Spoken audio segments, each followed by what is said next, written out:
में अपना सर झुका देते हैं। अरे याद रखो 2024 में अगर बीजेपी को हराना है तो तुमको बीजेपी को उसकी हिंदुत्व आइडियोलॉजी पर हराना पड़ेगा। अगर अपोजिशन के लीडर मिल जाएंगे इससे कुछ फायदा नहीं होगा। फायदा उस वक्त होगा जब यूपी की जनता को बीजेपी के खिलाफ खड़ा कर दिया जाए और उनसे कहा जाए कि बीजेपी आपको नौकरी देने में नाकाम साबित हुई है।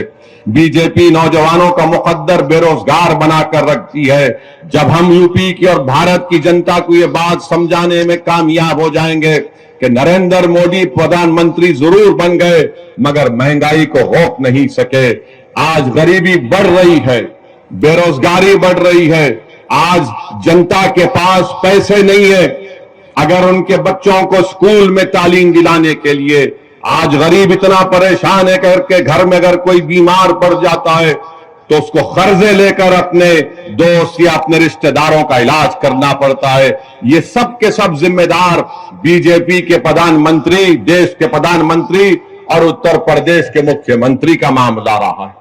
आज अब उत्तर प्रदेश के मुख्यमंत्री से पूछिए कि आपने उत्तर प्रदेश में क्या विकास किया तो बोलेंगे मैंने बुलडोजर मासूम लोगों के घर पर चढ़ा दिए। उनसे आप पूछिए कि तुमने कौन सा विकास किया तो बोलेंगे मैंने माफिया को खत्म कर दिया। अरे माफिया को कहां खत्म हो रहा है? अरे ये तो बताओ कि आपके बीजेपी में कितने ऐसे माफिया नेता बैठे हैं, उन पर फूल बरसाए जा रहे हैं, उनको आप अपनी सत्ता में रहकर अपनी छत्र छाया में उनकी हिफाजत कर रहे हैं। और जो कोर्ट से मुल्जिम करार दिया जाता, जिसके हाथ में जंजीरें होती है, तो पुलिस की मौजूदगी में उनको लोग आकर उनके सर पर गोलियां चलाकर उनकी हत्या करके चली जाती है और मुख्यमंत्री बोलते हैं कि मैंने माफिया को मार दिया। मुख्यमंत्री आपकी पुलिस है, उत्तर प्रदेश की पुलिस की कस्टडी में 2 प्रिजनर्स हैं और उनको आकर सर पर गोलियां मारकर, और मारने वाले पूरी तैयारी के साथ आए थे, मारकर हथियार फेंककर पुकारते हैं सरेंडर सरेंडर और जेएसआर का नारा।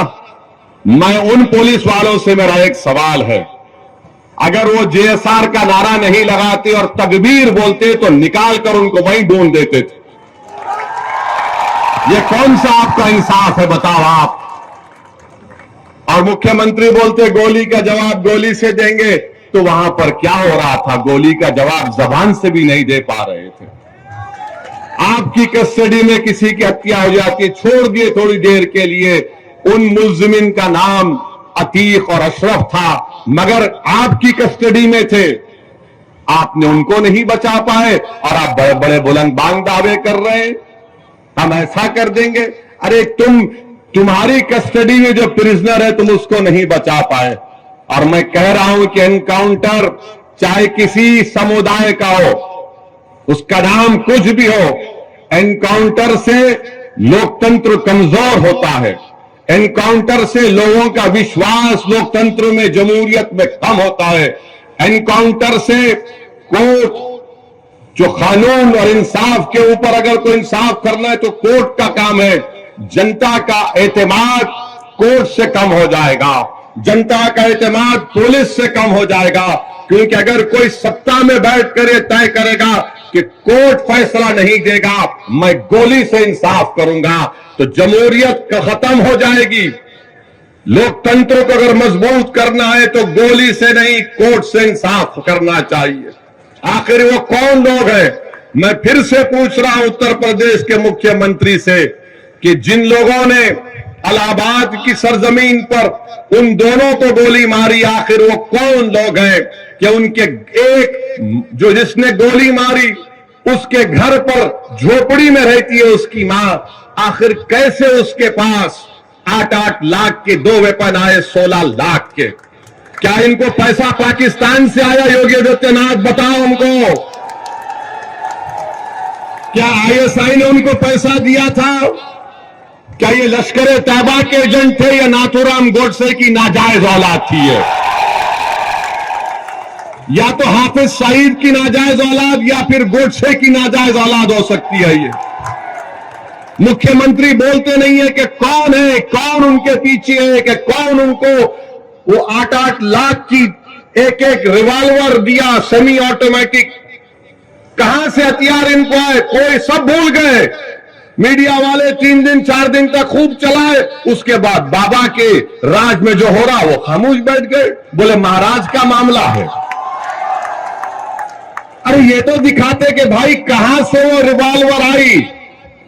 8-8 लाख के 2-2 वेपन, 16 लाख की वेपन। अच्छा आप ये बात समझो, हम यहां पर दासना को क्यों आए?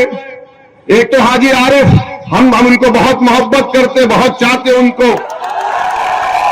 दूसरा हमारा आने का मकसद यह है कि हम पर जो लोग गाड़ी पर हमारे पर गोलियां चलाए थे, वो भी हमारे पीछे चल रहे थे। यहां पर यहीं पर टोल गेट पर गोली चलाए, तो हम सोचे कि अगर नहीं जाएंगे तो वो नाथूराम गोडसे की औलाद, वो दोनों को लगेगा कि डर के नहीं आया हो ऐसी।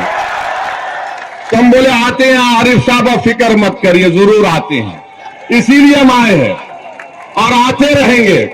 हम इन नाजायज नाथूराम गोडसे के औलाद को कहना चाहेंगे कि गोलियों से हम डरने वाले नहीं हैं, मौत से डरने वाले का नाम असदुद्दीन अवैसी नहीं है।